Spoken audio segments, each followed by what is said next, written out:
My name is Luke Ashton, the 2013 Australian World-Class Diageo Bartender of the Year. And today, I've got the opportunity to show you how to make the perfect martini. So step by step, we're going to go through and just talk about each of the steps and why we do things the way we do, just to give you the most cool and calm and crisp and refreshing martini that you can have. So we're going to start by pouring a little bit of this chilled water off into our beautiful cut glass here. And we're just going to top that up with a little bit of ice as well. So we're going to toss off some water and ice there just to chill that mixing glass down.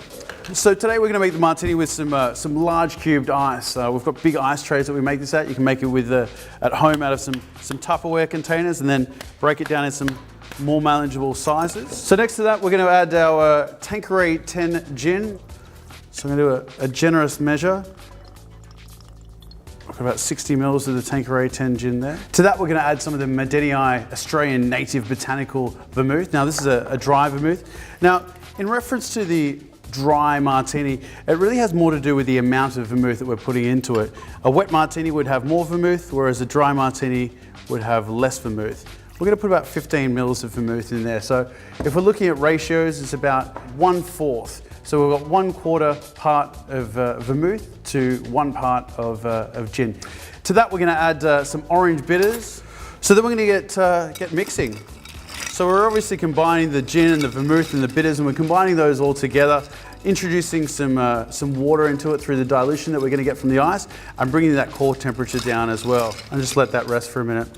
Now what we're going to do is we're going to cut off our citrus. So it's always important to get as much of that pith off your twist as possible. So we'll toss off that water again. Let that all out. And then finally we're just going to add a little bit more ice to our mixing glass.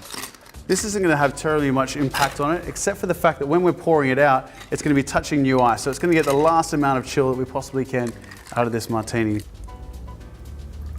So just with your peels, you want to do it from a little bit of height. You just want to get some of those nice subtle oils over the top.